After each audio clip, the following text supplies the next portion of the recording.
todos e todas. É um prazer aqui estar abrindo a 7ª semana de Ciências Sociais aqui, com a participação de pessoas maravilhosas, corpo docente, corpo discente, corpo técnico-administrativo e os convidados dessa semana.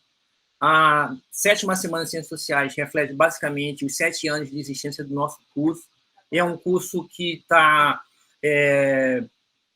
promovendo uma discussão crítica e política muito forte para além da academia, e em virtude disso, vale ressaltar que nós tivemos uma avaliação, né, pelo que eu chamo de uma sociedade civil política organizada, né? O Quero Mais Educação, o Estado de Folha de São Paulo, classificou nosso curso com 4 estrelas, não sei por que 4 estrelas, não sei por que estrela, mas nos deram 4 estrelas, mas isso é em virtude do trabalho que a gente vem fazendo em conjunto, técnico-administrativo, discente-docente, enfim, a instituição. E essa semana ela coroa também a mobilização da nossa instituição na formação de um instituto que estamos criando, o Instituto de Ciências, Filosofia e Ciências Sociais aqui na Unirio, né, que é um projeto já de longa data, né, junto com o professor João Paulo, com a decania, enfim, e com anuência e apoio de algumas pró-reitorias, para ver se a gente consegue consolidar melhor institucionalmente esse nosso curso. Essa semana de Ciências Sociais, ela vai ser agraciada com palestras maravilhosas, de mesas, mas fundamentalmente vai ser agraciada com a Assembleia dos Estudantes, que vai colocar suas questões, né, emergenciais, a discussão do retorno às aulas. Eu aqui, na condição de coordenador da faculdade, eu também estou representando a decania, porque em virtude do fato, seja bem-vindo, Fábio, nosso diretor aqui do arquivo, em virtude do fato da decania estar, nesse momento, reunida com os diretórios acadêmicos do CCH, todos os cursos do CCH, o decano não pôde estar presente para participar dessa abertura oficial. Então, eu meio que represento também a decania aqui, né, que tem sido parceira para a gente.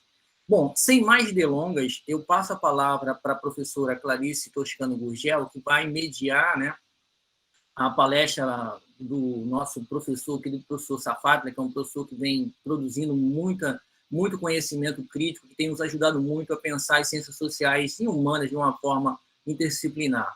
Então, sem mais delongas, eu quero agradecer a participação do professor Safatli aqui, o Vladimir Safatli da USP, e passo a palavra para a professora Clarice, que vai dar início à nossa conferência. Bom, antes de passar a palavra, eu pediria, por uma questão de educação e civilidade, que todos, absolutamente todos, todas e todes, mantivessem seus microfones desligados, tá certo? A gente vai tentar monitorar. Por quê? Porque a gente tem que aproveitar o máximo da palestra, da conferência do professor, e que a gente não atrapalhe esse processo. A motivação de fazermos aqui pelo Google Meet é que a gente tem uma participação mais horizontal e não vertical, de alguém que fala uma palestra, a gente fica escrevendo no chat. Então, sejamos educados e civilizados para escutá-lo e formular questões objetivas que possam dialogar com o professor e todos os outros aqui. Gente, que a gente tenha uma semana maravilhosamente crítica e política, tá bom? Clarice, por favor. Bom dia a todos, agradecer a presença de todos aqui, vou também ser bastante objetiva para a gente aproveitar o espaço e poupar o professor, que também não está muito bem de saúde, como ele abriu aqui a nossa conversa. Bom, o professor Vladimir Safatli é filósofo, da FEFELESH da USP, e está aqui para nos ajudar a pensar a sociedade em face aí dessa conjuntura especial em relação à saúde, né, saúde pública, e pensar também a subjetividade, em especial a partir desse processo aí de pandemia. Professor Vladimir, vou passar já a bola para o senhor. Está um pouquinho cabisbaixo, está gripadinho, mascar um gengibre aqui, não sei se na França tem gengibre, mas deve ter, e a bola que eu te passo já é uma provocação. O senhor fala muito de processos que são insurrecionais. Acho que valeria, se me permite, a gente trazer à tona essa perspectiva da insurreição, né, diante de uma centralidade da resistência. Eu acho que você traz de volta essa perspectiva e faz uma fala que é uma fala otimista para muita gente aqui que não vislumbra, né, levantes, sublevações, mesmo que pulverizadas, mesmo que moleculares. Então, acho que nessa direção eu faço essa provocação e a gente vai dar 40 minutos. Se quiser mais um pouquinho, pode falar mais. Se quiser menos, pode falar menos. Aqui o processo é democrático e a gente vai monitorar para que seja democrático. É com você, professor. Okay. Então, inicialmente, eu queria agradecer esse convite que me foi feito para participar da semana de discussões de vocês. Para mim é um grande prazer. Queria inicialmente pedir desculpas pelo fato de eu estar gripado. Então, acho que talvez eu não consiga falar tudo que eu queria falar. E, de toda forma, também não vai ser com o entusiasmo que eu gostaria, né?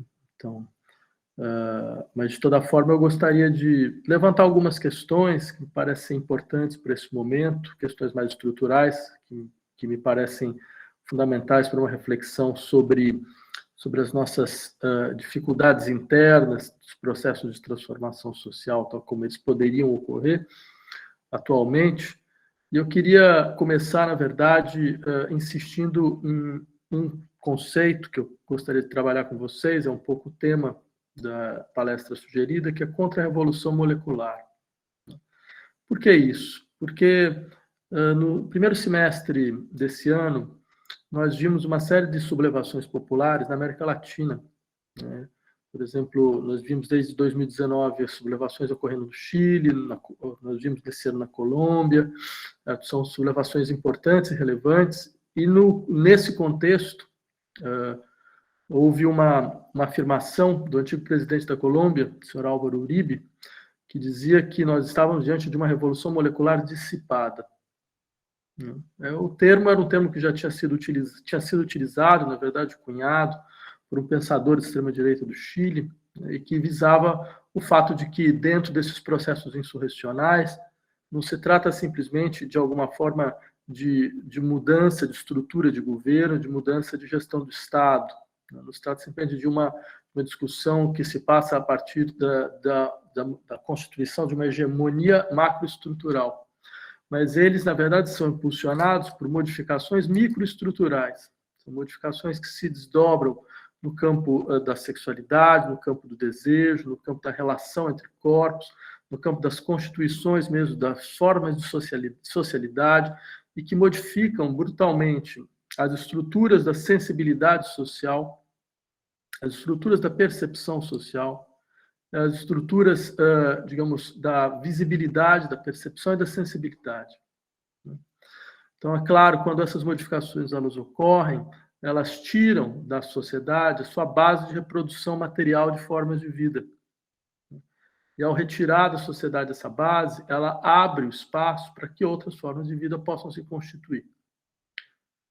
Nós já havíamos visto isso em processos revolucionários efetivos. Eu lembraria a vocês, por exemplo, o que acontece nos primeiros anos da Revolução Soviética. A partir do momento em que a hegemonia bolchevique na Revolução Soviética, durante pelo menos 6 ou 7 anos, de 1918 até 1926, 7, 8, na verdade, a União Soviética vai conhecer uma impressionante discussão e transformação no campo, eu diria, mais genérico, da circulação social dos corpos. Por exemplo, nós vamos ter em 1918 o Código da Família, né, que modificava estruturalmente aquilo que era visto como regras completamente naturais no interior da reprodução material das sociedades ocidentais. Então, por exemplo, para ser mais preciso, a União Soviética vai ser, nesse momento, o primeiro país a aprovar um divórcio que poderia ser pedido por qualquer um dos integrantes de um casal, seja por uma mulher ou seja por um homem. Ela vai ser o país que vai aprovar pela primeira vez o aborto gratuito e universal. Bem, o resultado é que, por exemplo, ela vai ser o país que vai ter o maior número de divórcios do mundo durante esse período, né? Vai ser um país onde, por exemplo, você vai celebrar pela primeira vez um casamento homoafetivo. Então, você vai ter discussões, como, por exemplo, são discussões que vão acontecer no interior dos conselhos, né, dos sovietes, por exemplo, a discussão sobre a possibilidade de reinventar a paternidade, reconstituir a ideia de paternidade, através, por exemplo, da noção de paternidade coletiva. Ou seja, digamos que, porque como você tinha um setor das feministas soviéticas que defendiam a constituição institucional das possibilidades do amor livre, então, por exemplo, se você tivesse alguém que tinha uma relação com 2 ou 3 homens, por exemplo, então havia a possibilidade de uma espécie de paternidade coletiva, né, de todos. Né? São discussões que ocorreram, e são discussões que não só ocorreram, como elas vão expressar muito claramente essa ideia de que quando um processo revolucionário efetivamente ocorre, os corpos saem do lugar, né, em todos os sentidos. Né? E não há nenhuma divisão nesse respeito. Quando o processo para, não é à toa que quando de fato o processo parou, porque do ponto de vista institucional, a União Soviética ela aprova desse código em 1918, ela reforma o código em 26, nos anos 30, com a hegemonia stalinista, tudo desaparece. Desaparece, você tem todo um código natalista de outra natureza, né? E que vai, mesmo depois do fim do stalinismo, mesmo com algumas modificações pontuais, ele nunca vai voltar ao que era naquele momento, nunca mais. Né? Então, simplesmente para insistir, essas modificações macroestruturais, elas são sempre não só acompanhadas, elas ocorrem simultaneamente em todos os níveis de circulação dos corpos na sociedade. Bem, o que é interessante nós levarmos em conta é que, por exemplo, quando você vai encontrar, alguns anos depois, na Alemanha nazista, ou à beira do nazismo, no final dos anos 20, no começo dos anos 30, né, uma série de materiais de propaganda nazista que são trabalhados, por exemplo, vocês podem encontrar muitos desses materiais, dos seus textos, em livros como livros do Reich, a Psicologia de Massas do Fascismo, onde ele vai trabalhar muito a partir disso, né? Onde vocês vão encontrar textos insistindo sobre o risco de desagregação da família, destruição dos lugares da família, destruição da relação naturais das relações pretensamente naturais de gênero, pelo advento do comunismo, né? Isso a ponto de, no começo dos anos 20, na Alemanha apareceu o termo bolchevismo sexual, né, que acompanhava o famoso bolchevismo cultural, que vai dar no nosso marxismo cultural. Né? Eu insistiria que quando essas colocações elas começam a circular, é necessário lembrar uma coisa: elas não eram delirantes, elas eram de verdade. De fato, havia essa possibilidade. Né? E ainda mais um país como a Alemanha, que eu lembraria, vocês sabem tão bem quanto eu, quer dizer, a Alemanha era o segundo país em insurreição popular montada. Ela tenta uma revolução socialista em 1918, ela cria conselhos, ela organiza uma série de conselhos em Berlim, Munique. Certo? A República de Weimar ela é construída in extremis para, de uma certa forma, evitar essas sublevações populares que estavam a ocorrer. Certo? A Constituição de Weimar é uma Constituição feita a toque de caixa. Deve ter sido a Constituição feita mais rapidamente na história da galáxia, exatamente para que pudesse ser criado um quadro institucional para, a sua maneira, paralisar e bloquear essa dinâmica insurrecional, né? E que, de fato, de uma certa maneira, vai continuar o seu risco continuou durante toda a República de Weimar. Bem, eu digo isso porque, de fato, no interior desses debates, quando se falava que havia esse risco de desagregação microestrutural, né, e ainda mais um país como a Alemanha, esse risco era real. Esse risco era absolutamente consistente com o que historicamente estava se desenvolvendo. Só que aí vem uma questão muito, a meu ver, interessante, que talvez seja um ponto ainda a ser melhor explorado. A gente vai tentar entender o que é uma dinâmica contra-revolucionária.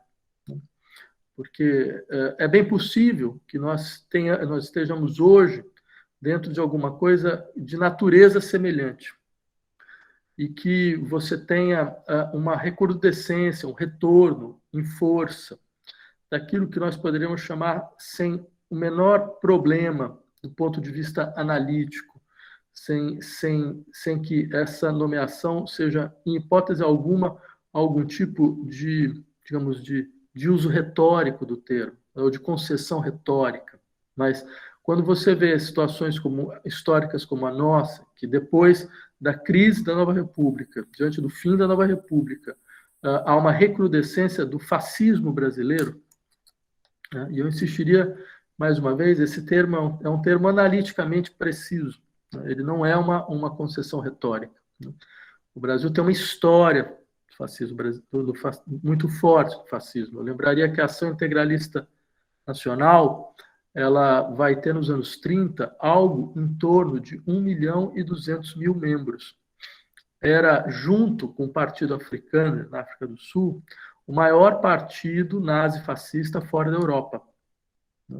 E nós sabemos muito bem que essa dimensão da sociedade brasileira, ela não só não desaparece, como ela também nunca foi questionada em relação aos seus próprios pressupostos. Plínio Salgado, por exemplo, é alguém que na eleição do Juscelino Kubitschek, né, acho que é 56, né? 56? Acho que sim. Ele vai ter algo em torno de 10% dos votos. Né? Ou seja, isso depois do suicídio do Getúlio, isso depois de toda a comoção nacional, certo?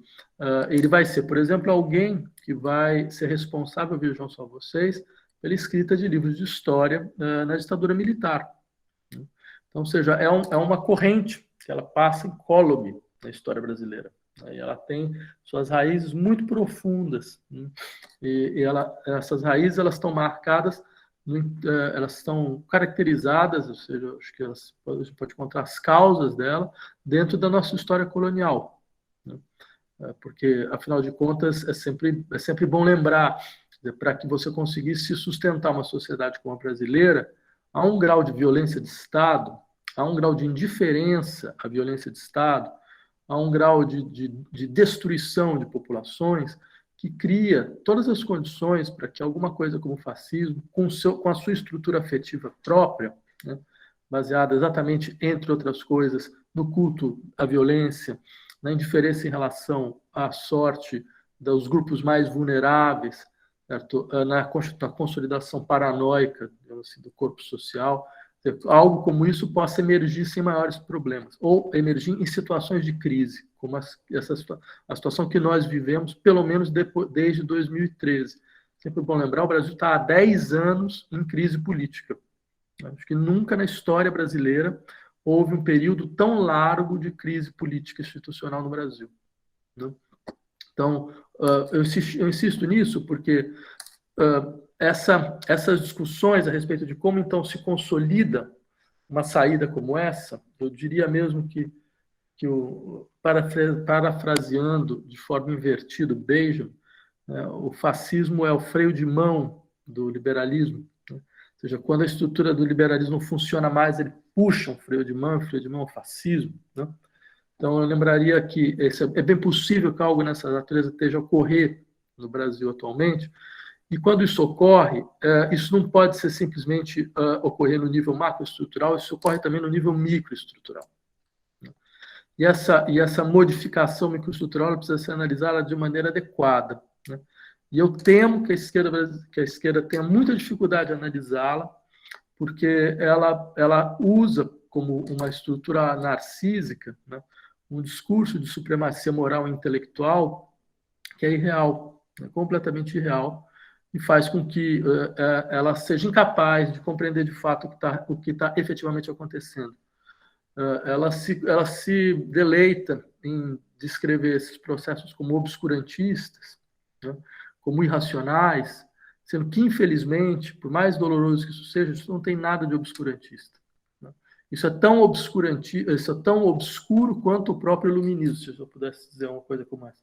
Acho que um pouco de escola de Frankfurt, nesse momento, poderia digamos, evitar alguns tipos de saídas retóricas. Né? É sempre bom lembrar, eu sempre achei muito singular esse tipo de discurso que vai se constituindo, onde tudo se passa como se nós estivéssemos numa batalha das luzes contra a superstição, mais uma vez. Né? Como se do outro lado você tem pessoas que não acreditam na ciência, não acreditam no progresso, não têm fé em nada que realmente diz respeito ao real, enquanto do nosso lado, que a gente teria a defesa, o último estágio de defesa contra toda a barbárie irracional. Eu lembraria, por exemplo, existem alguns estudos muito interessantes de um historiador chamado Chapotot, né, que vai insistir como toda a estrutura ideológica do nazismo era baseada no discurso de que eles eram os verdadeiros legatários do pensamento ocidental. Então, por exemplo, os decretos que defendiam, que determinavam práticas como eugenia, eles vinham juntos com citações de Sêneca sobre eugenia. Os livros didáticos que defendiam, então, o racismo, né, eles vinham com citações do Platão sobre o racismo. Então, ou seja, para eles, a leitura deles é que, na verdade, nós somos aqueles que apagamos o que seria a verdadeira cultura ocidental. Estamos numa luta contra a cultura ocidental. Diga-se de passagem, é verdade, né? Porque a gente conhece uma coisa chamada autocrítica da razão ocidental. Né? Mas, de toda forma, eu insisto nisso, porque é aí que eu queria chegar, porque há uma estrutura de reorganização digamos,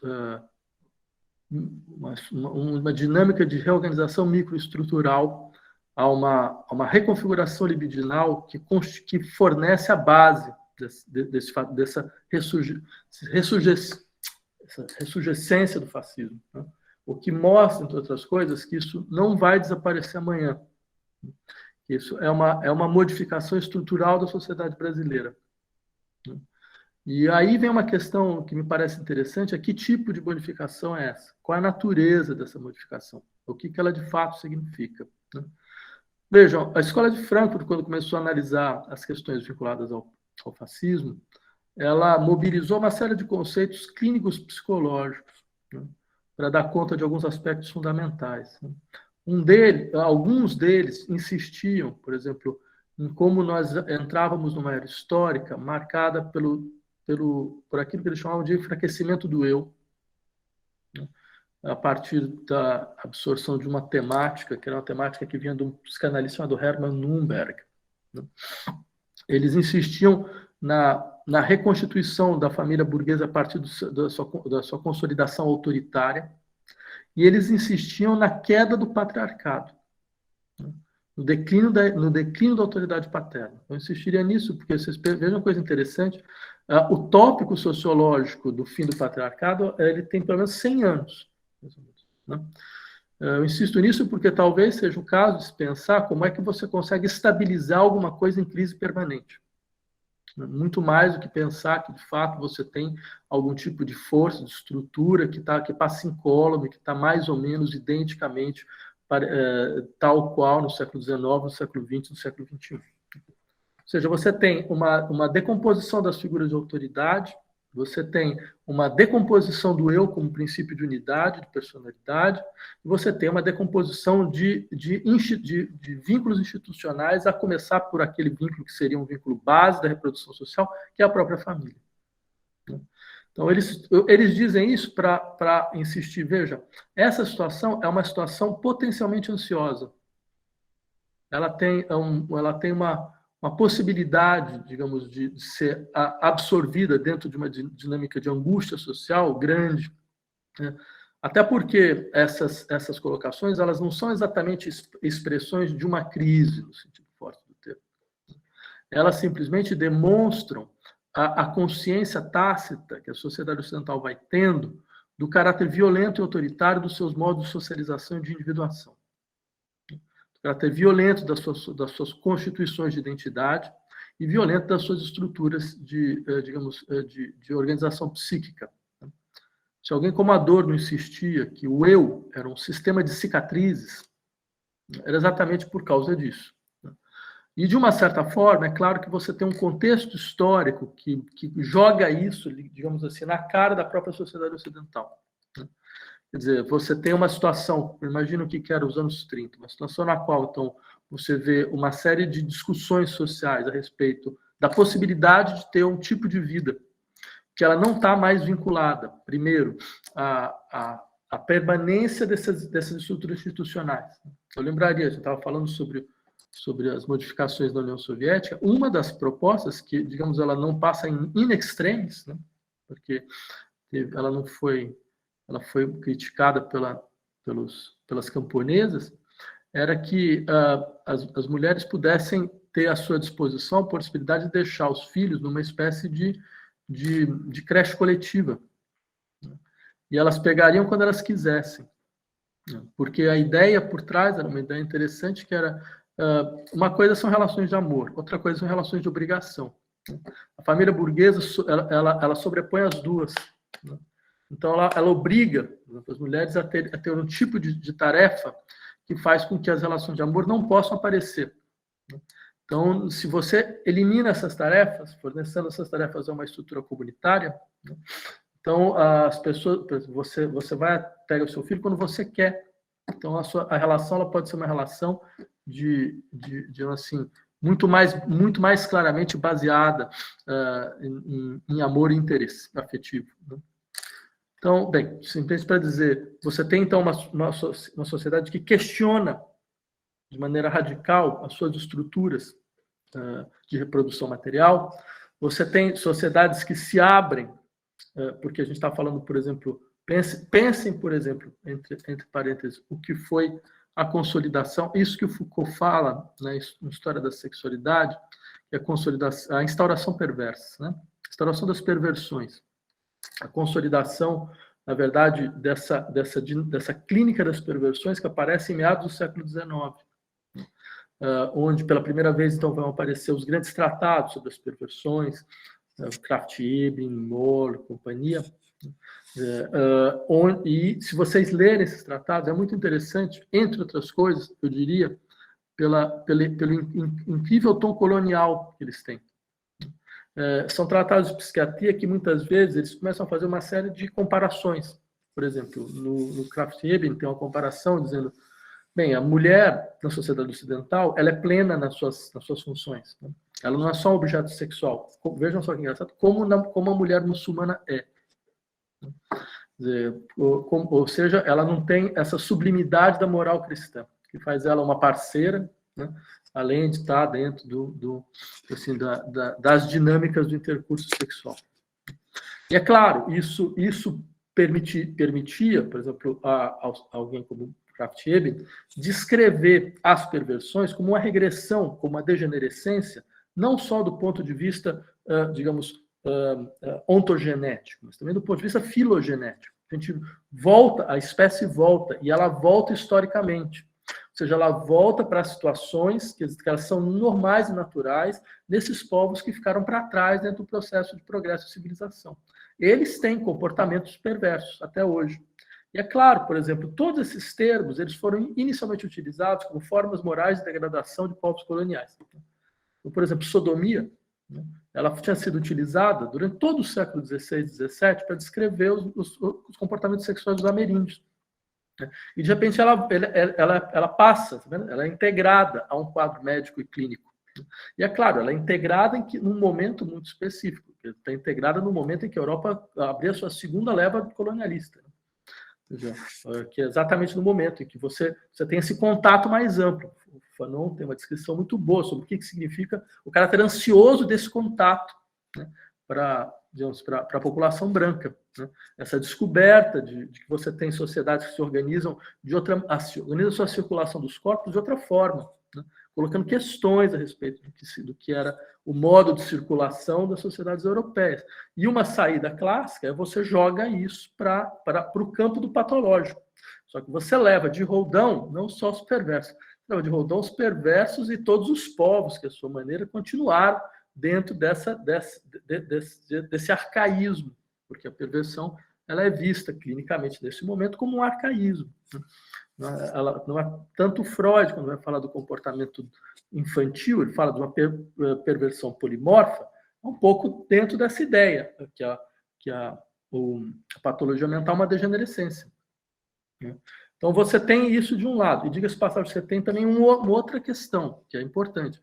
Você na Europa de meados do século XIX, você tem efetivamente uma emergência de corpos fora do seu lugar. Pensem no que são os processos revolucionários de 1848, 1871.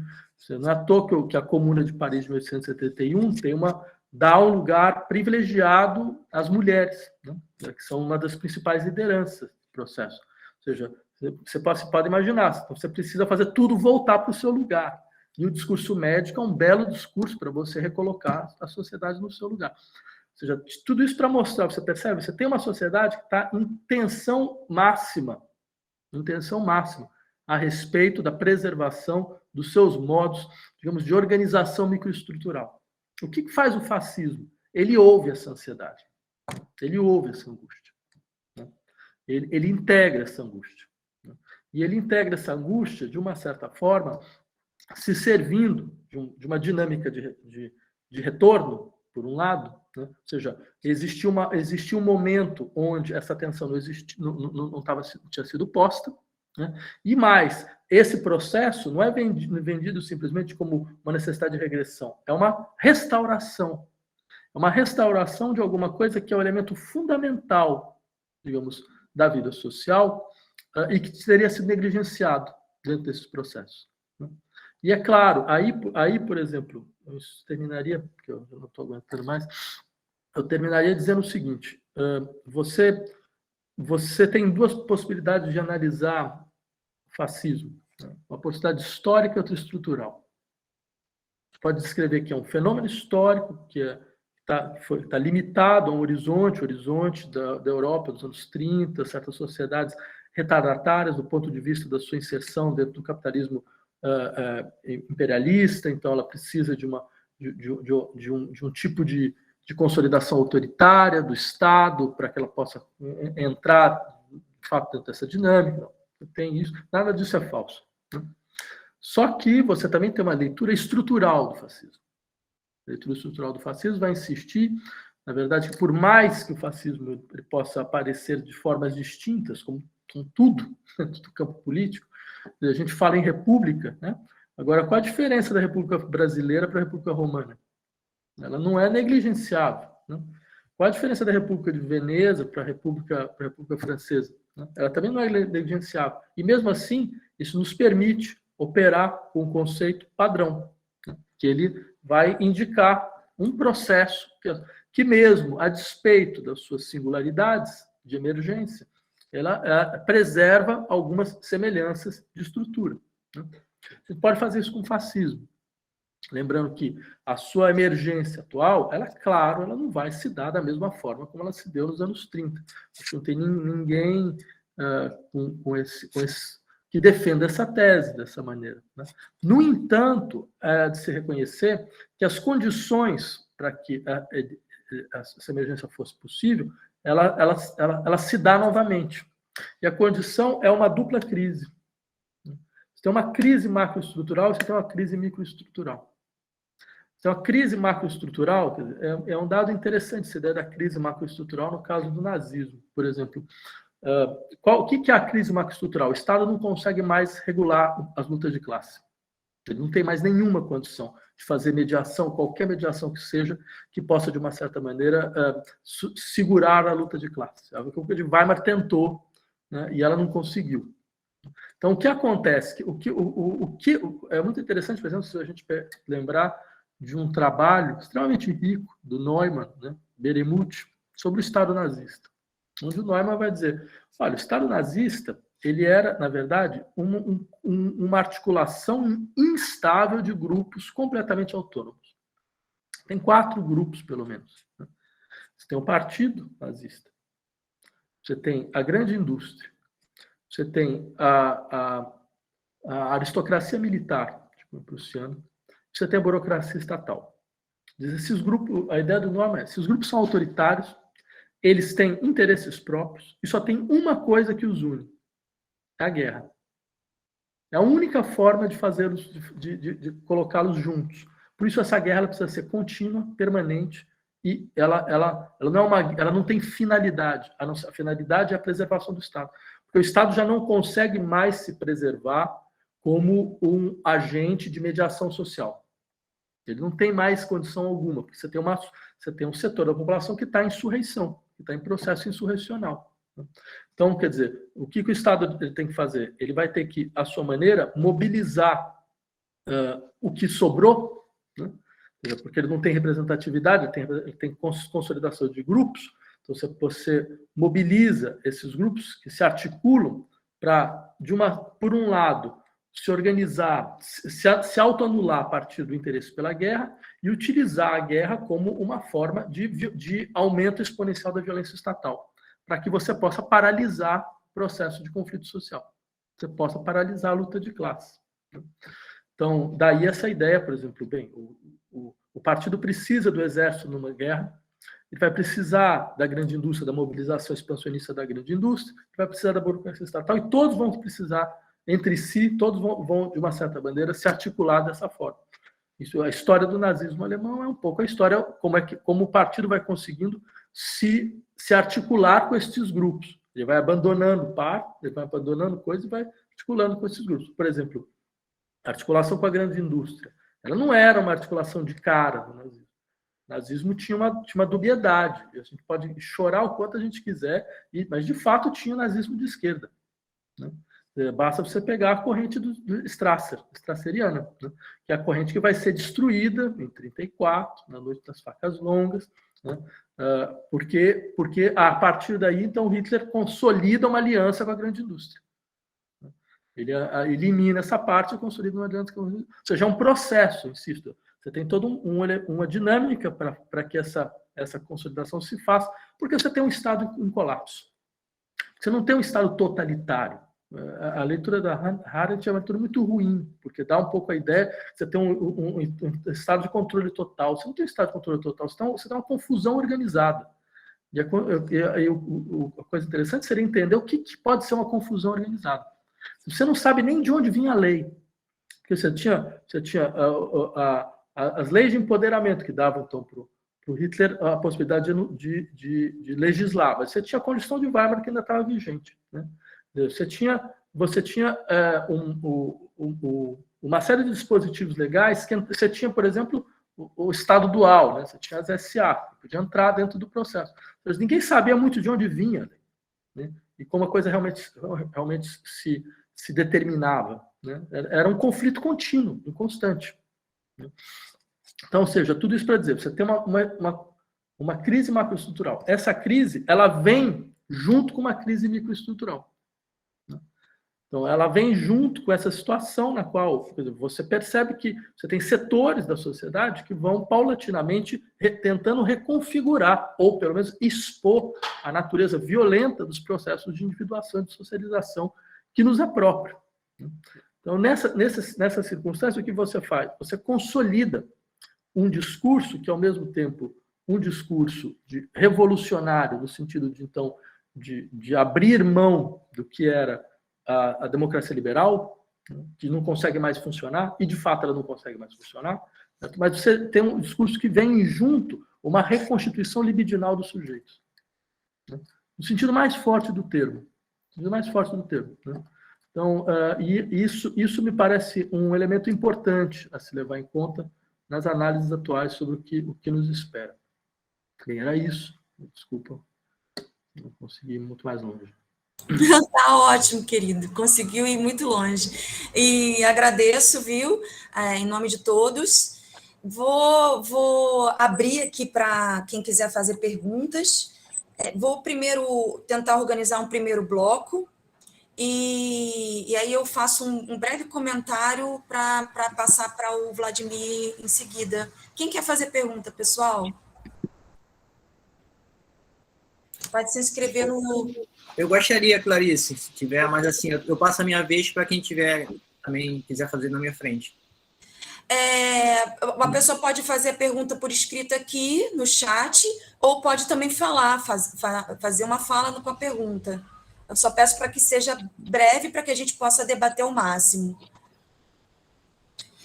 Enquanto as pessoas não escrevem aqui, Vladimir, o Micael levantou o dedo, eu vou passar para o Micael e depois eu falo. Fala, Micael. Oi, pessoal, tudo bem? Vladimir, queria fazer uma pergunta que tem de ver com um tipo de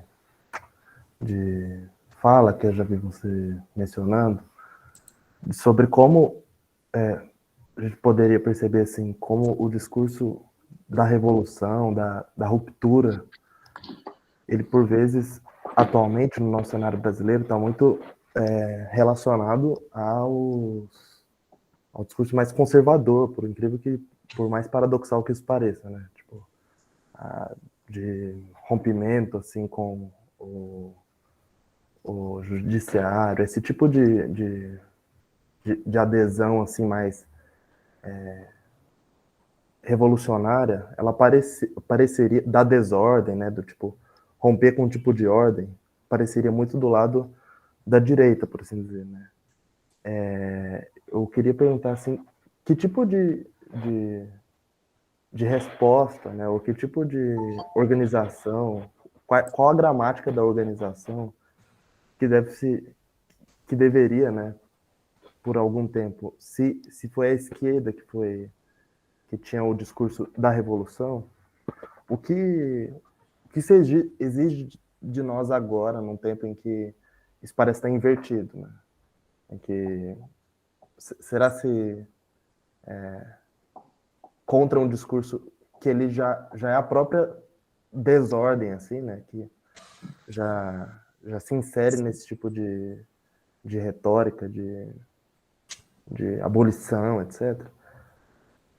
Que chamamento haveria para o discurso assim mais revolucionário, mais para um lado da esquerda? Assim.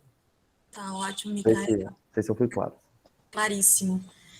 Gisele, você seguida. Vocês podem levantar a mãozinha também, tá? Quem quiser fazer pergunta. Só vamos tentar fazer um pacote para que não fique muito pesado. Vamos lá, Gisele. Bom dia a todos. Obrigada, professor Vladimir. Excelente palestra. Eu queria primeiro perguntar em que medida esse conceito de contra-revolução, ou de revolução molecular, ou de contra-revolução molecular que você usa, que distinções ele tem com relação ao do Guattari, né? E em segundo lugar, é sobre essa desestruturação do patriarcado que você colocou e falou sobre ela na antessala do fascismo histórico, do fascismo dos anos 30, hoje em dia, dentro nas análises que levam um pouco a psicanálise lacaniana para análise do social, falam também de um declínio do nome do pai, né? Então, em que medida a gente pode fazer esta analogia também? E, em terceiro lugar, perguntar se o fascismo foi a resposta lá nos anos 30, essa resposta integradora dessa angústia por conta da desorganização, vamos dizer assim, né, molecular ou microsocial, de certa maneira, se há uma analogia entre essa disrupção do patriarcado com o declínio do nome do pai, nós temos também o fascismo aqui, nesse momento, como essa resposta integradora, né? E a pergunta é né, como é que a gente quebra essa repetição, falando psicanaliticamente, né? Se as analogias são possíveis e se nós estamos repetindo, como é que a gente quebra essa repetição? E eu queria lembrar, por exemplo, que de todo aquele levante do Chile que a gente viu e de certa maneira, aplaudiu em enfrentamento ao neoliberalismo que não saiu do Chile, né, a permanência do pinochetismo nas estruturas chilenas, e como esse levante se colocou contra ele. E hoje a gente vê o candidato de extrema-direita do Chile em primeiro lugar nas eleições, nas pesquisas eleitorais do Chile. Né? Então, quer dizer, essa repetição, né, será que o fascismo é sempre a saída, a extrema-direita é sempre a saída aos desafios que as sociedades colocam ao patriarcado, à desigualdade, às hierarquias, ao próprio capitalismo? Isso tem muito a ver com a pergunta do Micael, que é A esquerda virou uma esquerda de defesa das instituições, cadê a esquerda antissistema? Né? Era mais ou menos essa confusão que eu queria propor. Obrigada. Bom, em seguida, eu não sei se eu estou correta, mas pode ser o Sérgio, ou eu estou atravessando alguém. Não, é Sérgio Gabriel, eu acho. Sérgio e depois Gabriel, aí a gente passa, tá? Eu faço só uma observação e passo para o Safatli. Sérgio. Bom, professor Safatli, parabéns pela conferência, foi esclarecedora e foi eficiente para a gente pensar algumas questões que estão também no conjunto da sua discussão, já de algum tempo e particularmente agora. Eu queria levantar uma questão, a partir do que você colocou aqui, por exemplo, da dimensão cultural e estrutural desse fascismo. E na medida, por exemplo, o Chaputó, ele opta por uma discussão cultural muito bem esclarecida sobre isso. Mas eu fico pensando também, professor Safatli, à luz de uma perspectiva da psicologia social, inclusive francesa, que determina formas de conhecimento no cotidiano, a partir de uma representação social do fascismo, que é muito presente nas relações moleculares, né, ou no engendramento dessa estrutura entre o cultural, mais macroestrutural, e o estrutural institucional.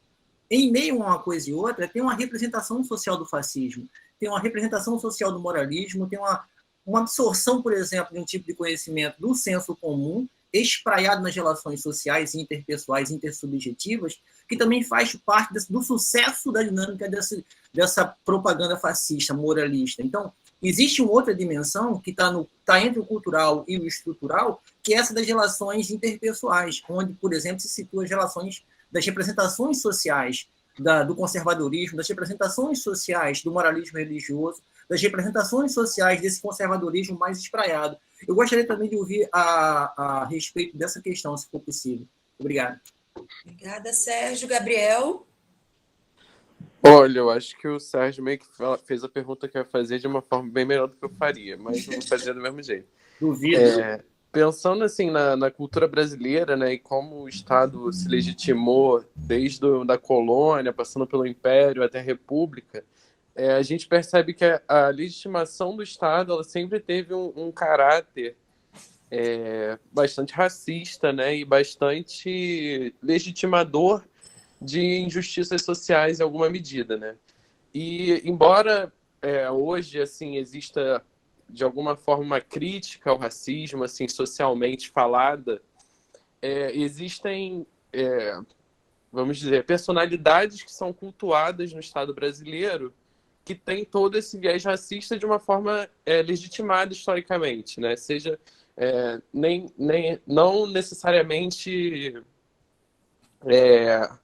propositalmente, mas assim, a figura daquela pessoa é cultuada, mesmo que não se tenha uma crítica muito grande sobre tudo que ela representou na formação do Estado brasileiro, né?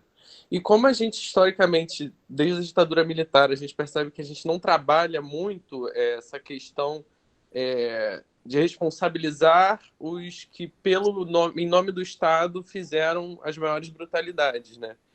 Então, nesse sentido, eu queria pensar assim, de que forma, porque hoje a gente vê, né, como já falaram aí, que a esquerda está muito mais preocupada em manter essa democracia liberal e não perder esse mínimo de democracia, né, espaço democrático que existe, do que propriamente uma proposta revolucionária.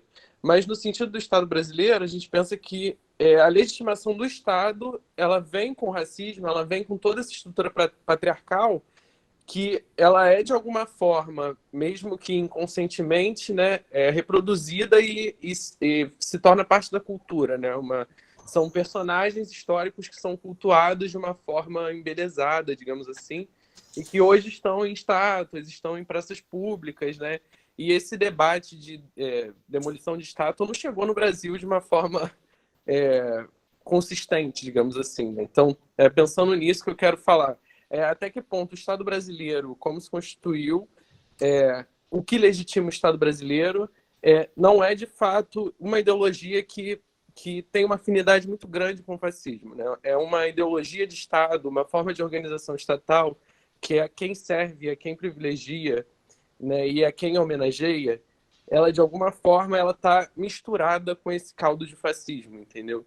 Então a gente pode ter uma pessoa que votaria no Lula numa eleição e aí saiu o Lula, entrou o Bolsonaro, porque é uma figura patriarcal, é uma figura que ela exerce uma posição no imaginário daquela pessoa de que vai dar todas as soluções, entendeu? Então, é isso a pergunta. Clarice, podemos ficar com esse bloco de questão, porque para não ser muita questão? Isso, eu estou vendo aqui que tem alguns comentários aqui no chat, vamos tentar contemplar todos aqui. Professor Safatli, vou passar para você mais uma pequena provocação. Eu entendi que há um processo de negação dos dois lados, a negação desse eu, das instituições, né? Por isso você citou a crise de 2013 para cá, pelo menos no Brasil, né? E aí essa ideia de uma crise constante é muito interessante para a gente problematizar até onde está o desgoverno, né? Porque fala-se muito em desgoverno, e eu me incomodo um pouco essa ideia de que a gente vive um desgoverno. E aí, nesse sentido, eu queria fazer a seguinte ponderação. Há uma negação, entendendo que há um processo de negação dos dois lados, mas que de um lado, né, do lado da direita, haveria uma espécie de reconciliação consigo mesmo, né? Você nega e depois se reconcilia. Será que, do ponto de vista da esquerda, essas repercussões no corpo não poderia estar provocando um certo mal-estar constante também no interior da própria esquerda? Ao ponto da gente não perceber aí certas reformulações no corpo, no sentido de assumir novas formas, mas até uma espécie de perda de corpo. Essa provocação. Aí vamos passar para o Safatli, depois eu vou tentar contemplar aqui os comentários e um segundo bloco. Safatli, com você. Então, sobre a primeira pergunta, a respeito do fato de a gente ter uma situação meio invertida, onde a esquerda ela é institucional no Brasil e a direita ela é revolucionária, ela é responsável por processos de ruptura. Eu queria insistir só em um ponto, na verdade, que me parece fundamental. O que acontece hoje em dia, a meu ver, que a esquerda ela não tem gramática própria. Ela não tem uma gramática própria de discussão da sociedade. Ela simplesmente tenta dar uma versão, digamos, mais correta e palatável de uma gramática que é partilhada, inclusive, com a própria direita. E o que a direita... Isso, para a direita, é uma situação bastante privilegiada, porque ela pode, a todo momento, expor as contradições da esquerda e paralisar a esquerda a partir das suas próprias contradições. Eu posso dar 2 exemplos que eu penso. Por exemplo, no que diz respeito à integração econômica, um dos tópicos que a esquerda acabou integrando para si é a discussão sobre o empreendedorismo periférico. Essa discussão é bastante singular mesmo, porque isso significa, entre outras coisas, que do ponto de vista mesmo da integração social, o que a esquerda tem, em larga medida, a oferecer são dinâmicas mais comunitárias e coletivas de uma mesma lógica que ela é elemento constituinte do discurso da direita, que é o empreendedorismo. Esse empreendedorismo, se ele é o valor fundamental da luta social, é claro que, se você pensa bem, qual é a diferença efetiva? Qual é a diferença real? Quer dizer, se de fato o empreendedorismo é um elemento importante, o que o Estado está fazendo nessa história? Qual é a função real de você ter um tipo de solidariedade social que, no fundo, ela é anti-empreendedora por excelência e por definição, porque ela critica esse modelo não só de organização da vida econômica, mas um modelo que virou já há muito tempo um modelo de organização psicológica dos sujeitos. A gente tem toda uma discussão sobre sujeitos que dormem, acordam com a sensação de serem empresários de si mesmos, né? E que, à sua maneira, vão encontrar no discurso político, inclusive no discurso político de esquerda, certo? Uma perenização dessa situação. Como se não houvesse nenhuma forma de atividade humana, nenhuma possibilidade de organização da atividade humana que não passasse pela lógica do empreendimento. Um outro elemento, a meu ver, bastante evidente, é a ideia de liberdade, né? A ideia de liberdade individual.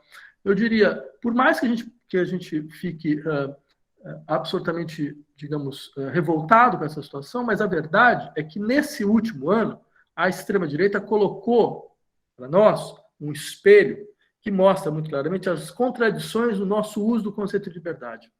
Por exemplo, eu posso dar um exemplo a esse respeito. Por exemplo, teve uma manifestação na Alemanha, há um ano atrás, onde apareceu um sujeito com cartaz, ou uma mulher, não lembro mais, escrito assim: meu corpo, minhas regras. Aí tinha uma foto de uma máscara, né, e um sinal de proibido.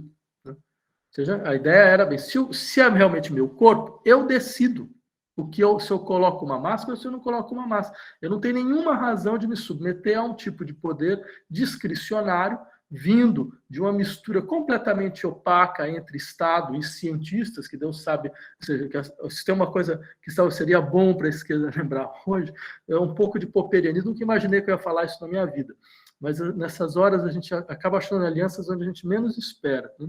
Então, acho assim, seria legal lembrar o que Popper falava sobre a ciência, que é um cara que assim, não tem nenhuma possibilidade de ser um esquerdista. Né? Quando ele lembrava, a ciência é falseável. A falsibilidade é o seu elemento constituinte. Ou seja, eu posso descobrir amanhã, de fato, que todas essas colocações que foram feitas a respeito do vírus estavam incorretas. Né? Inclusive, eu posso descobrir daqui a 5 anos que a vacina que foi tomada pode criar um efeito colateral. Certo? Isso não está descartado. Mas aí vem a questão interessante. O verdadeiro discurso não deveria ser, não, mas a ciência nos dá segurança, porque se tem uma coisa que ela não dá é segurança. Ela se exime disso. Ela dá probabilidade. Né?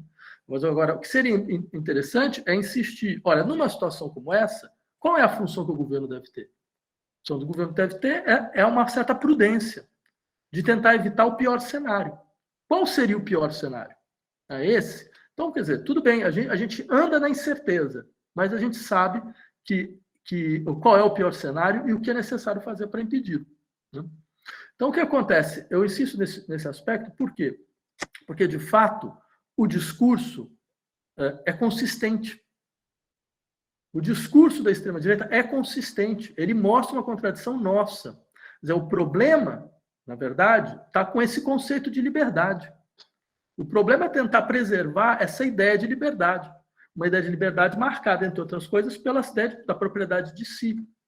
Pela ideia da possibilidade então, de uma autonomia individual, como figura fundamental da liberdade, com esse discurso de que, bem, então, é o meu corpo, né? Mas, de fato, é sempre bom lembrar, a gente poderia aproveitar essa discussão e falar, não, quem diz que é o seu corpo? Não tem meu corpo, não existe isso. O corpo não é alguma coisa minha, ele tem uma dimensão fundamental de interface de contato.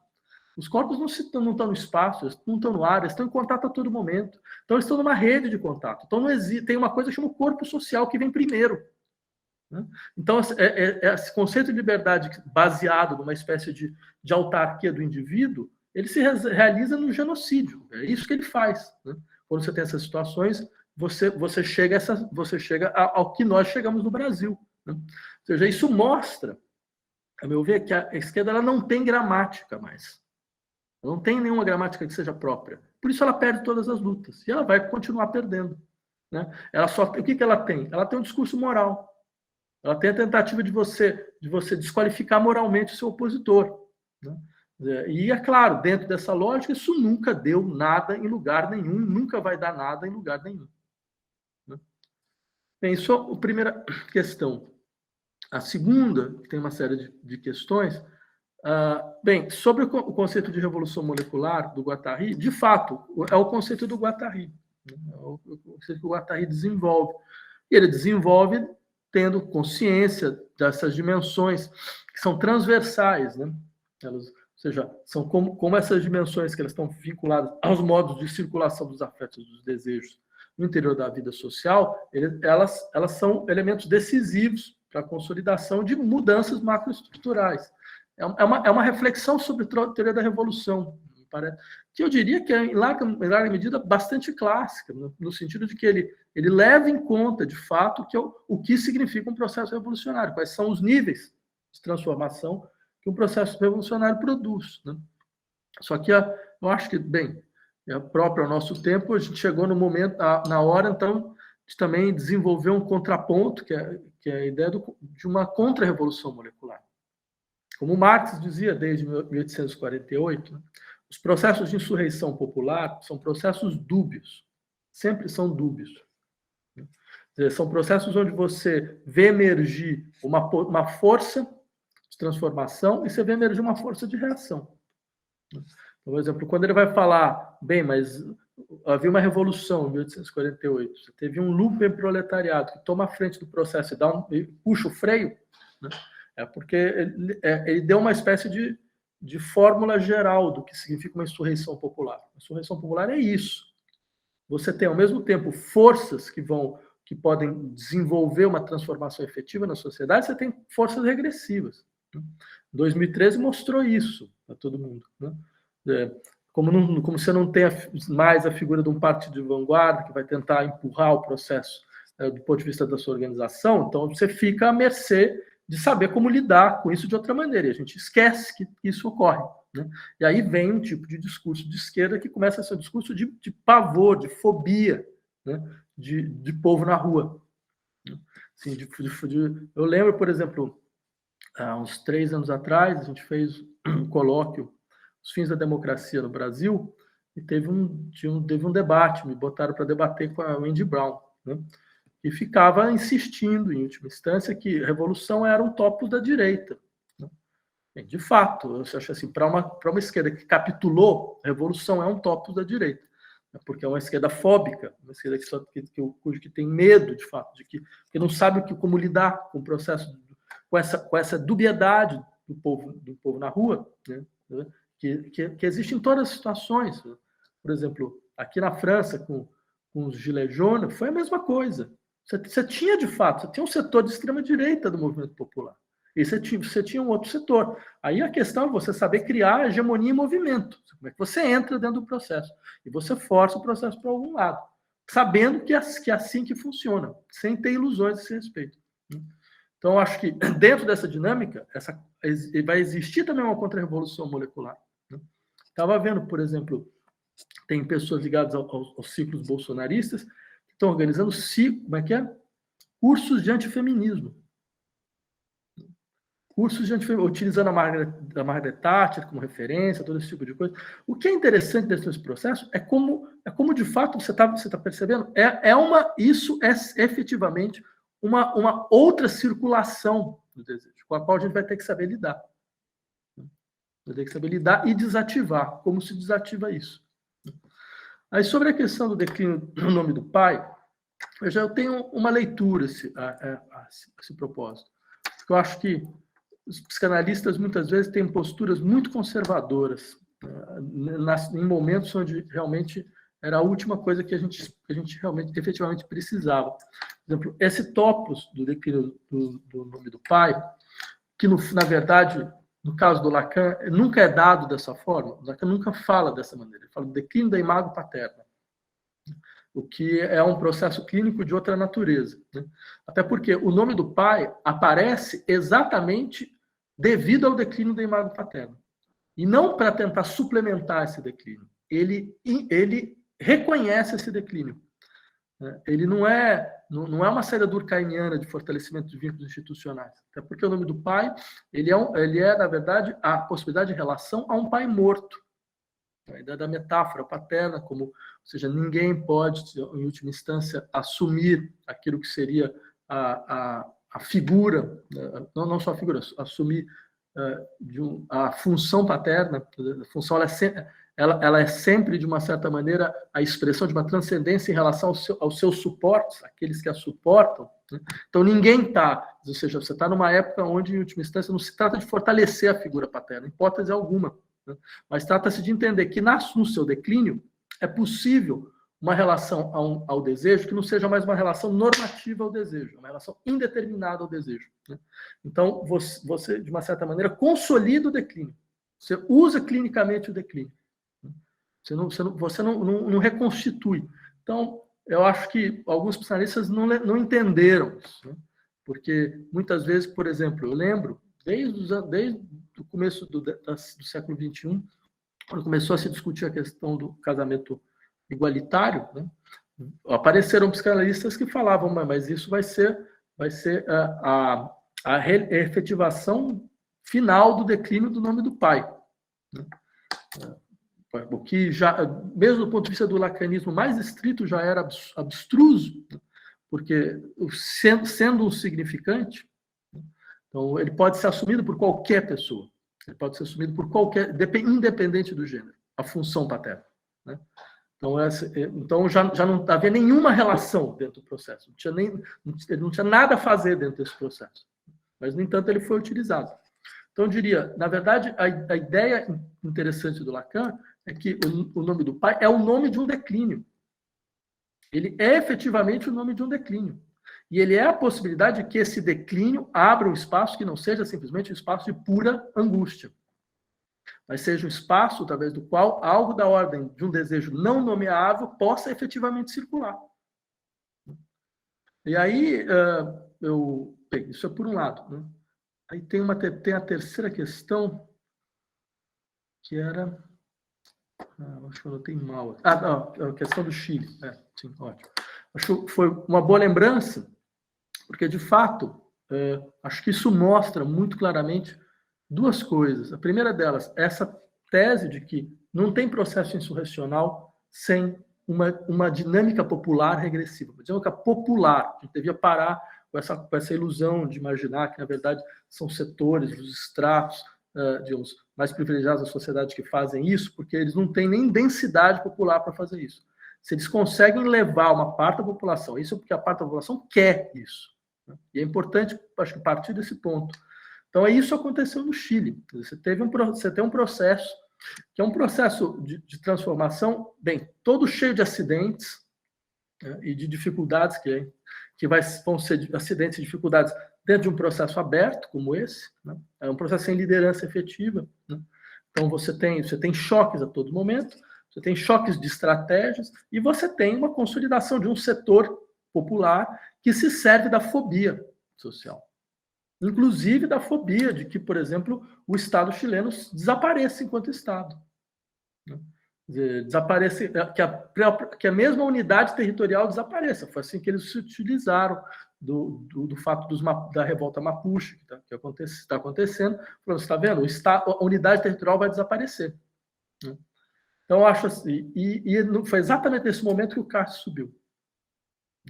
Tem uma relação entre esses dois elementos, né? E acho que isso mostra, assim, a esquerda ela não tem consciência do tipo de questão que ela tem que saber lidar dentro de uma situação como essa, né? Ela não pode imaginar que você tem uma dimensão espontaneísta que vai conseguir dar conta de todo esse processo. Então, acho que isso mostra a complexidade da coisa. Quer dizer, volto a insistir, ele tem 30% dos votos. Você não tem 30% de classe alta no Chile. Você não tem 30% de classe média. Isso não é um voto de classe média, simplesmente. Isso é outra coisa. É outra coisa.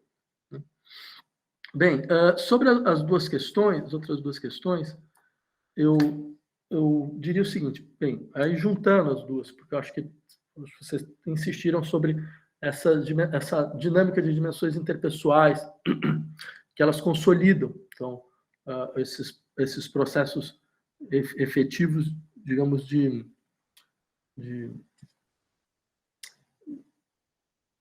determinação do caráter violento do Estado brasileiro, em todos os níveis, né? Então, acho que a questão do racismo, como ela foi levantada, ela me parece um exemplo bastante interessante nesse sentido. E eu tenderia a dizer três coisas, né? A primeira delas, de fato, se a gente lembrar que a sociedade brasileira, lembrando o que o Celso Furtado dizia, né? A sociedade brasileira, ela não nasceu como sociedade, ela nasceu como um experimento econômico, ela foi sociedade depois. Ou seja, esse experimento econômico é a célula da sociedade brasileira, então ele vai continuar sempre, mesmo depois do ocaso da função econômica desse experimento, mas ela vai continuar como matriz da formação social brasileira. E esse experimento econômico é o latifúndio escravocrata primário exportador. O Brasil vai ser o grande laboratório mundial dessa forma de produção. Então, são dois países que vão ter uma dinâmica, digamos assim, totalmente consolidada em relação a isso. O Brasil, que vai representar 30% de todas as pessoas escravizadas vindas para a América, 30% vem só para o Brasil. Então, disparado é o país que tem o maior número, o país mais fundamental dentro do tráfico negreiro. E você tem São Domingos, né, ou antiga São Domingos, ou seja, o Haiti, né, que você vai chegar no momento que você tinha 700 mil escravos, pessoas escravizadas num negócio desse tamanho, né, porque era a colônia mais próspera, né, só que vai ser dizimada dentro do processo de libertação nacional. Então, o que é importante lembrar é que essa célula econômica, ela fornece a lógica do funcionamento da sociedade brasileira. E a sua lógica está vinculada a um processo de separação muito estrito, né? A uma divisão ontológica entre tipos de sujeito, que é a base do latifúndio escravagista. Você tem as pessoas que vão ser tratadas como mercadoria, como coisas, e tem as pessoas que vão ser tratadas como pessoas. E isso a gente sabe muito bem como ficou na sociedade brasileira, como se naturalizou na sociedade brasileira. Só que o que acontece é que essa tópica do racismo, ela aparece agora de uma maneira explícita.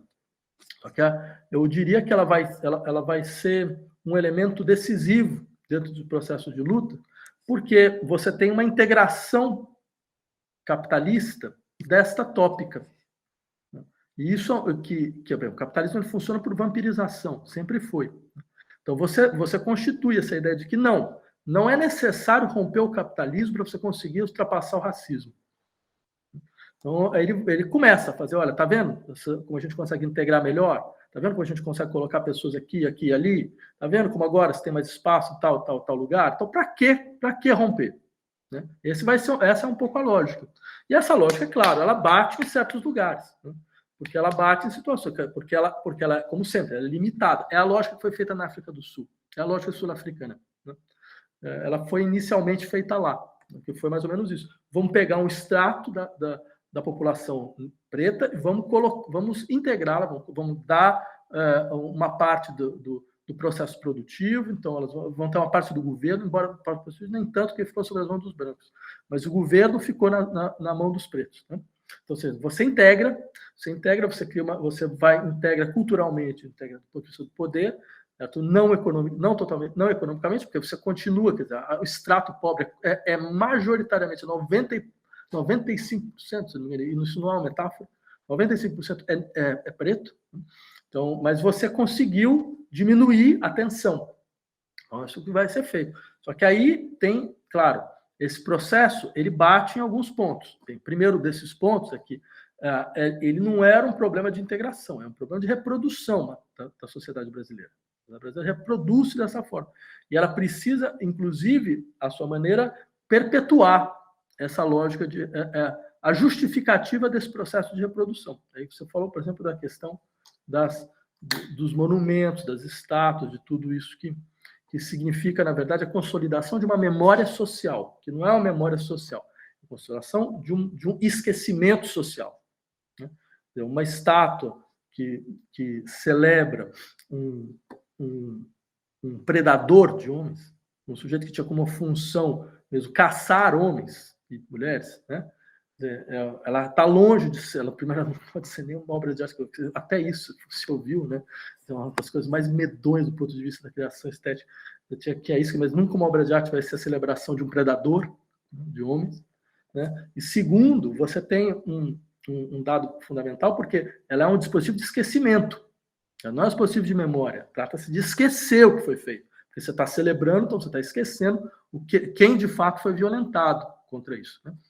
E aí eu só queria colocar uma questão para vocês verem o que é a capitulação da intelectualidade nacional, né? Porque eu juro a vocês, talvez vocês saibam bem, eu fui um dos que escreveu um texto defendendo o que aconteceu lá em São Paulo, por Bagato, e aí eu tive o desprazer de receber um texto contrário, vindo de um professor de ciência política, né? Eu falei, não, isso não é possível.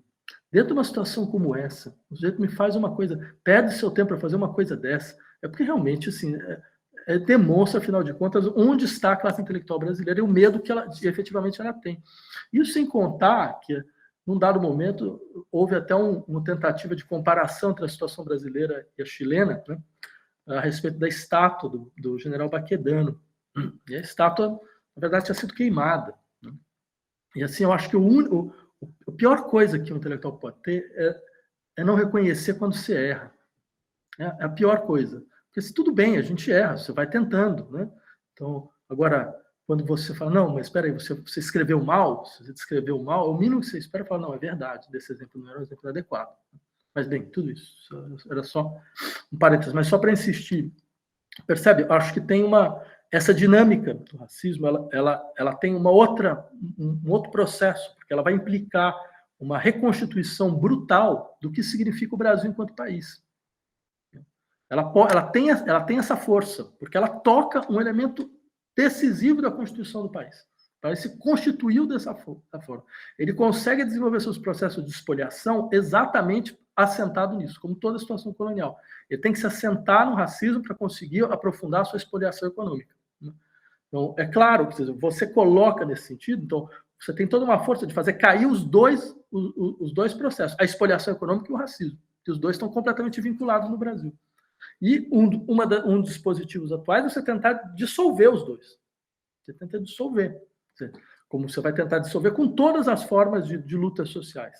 Né? Bem, eu vou pedir desculpas, mas assim, eu não consigo mais. Eu tô meio acabado. Entendemos, professor, sem problema. Entendemos sim, já foi anunciado da sua convalescência. Espero que o senhor melhore de pronto para continuar nessa luta, né, combativa. Clarice, por favor. Sim, claro. Vladimir, a gente tinha algumas perguntas por escrito, então vou fazer o seguinte, se me permitem, os que estão aqui presentes, eu mandar as perguntas para você, e aí, na medida que você puder elaborar em torno dessas questões, a gente entra em contato com as pessoas que eu estou com todos eles guardados aqui, e aí a gente entra em contato e troca, e tenta manter a troca. O professor Vladimir está gripado, avisou desde de manhã que estava nessa situação, então peço a compreensão de todos, tá certo? Agradeço muito, professor, que você tenha, mesmo assim, comparecido, e se a gente tem até meio-dia, se quiserem continuar para debater, vocês que sabem também, aqui é um espaço que a gente pode aproveitar. Pelo chat aqui, muitas pessoas gostaram, professor, e aí fica o convite também para um retorno do senhor, sempre que possível, para a gente estreitar esses laços aqui de troca com a USP, com o Vladimir, né, e conosco aqui da FCS do Rio de Janeiro, tá, da Unirio. Obrigada, querido. Bom, muito obrigado. Desculpem por isso, mas... Não, sem problema, professor. Vou estar melhor. Fique à vontade para sair quando desejar. Tá, eu vou sair agora, então. Saia, pode sair. Bom dia, obrigado, professor. Bom, pessoal, o Vladimir está com uma gripe, a gente acha que não é nada grave, está na França, onde os casos estão aumentando, mas não há de ser nada sério, seria a segunda vez que o colega pega Covid, e vamos torcer para que não se trate disso.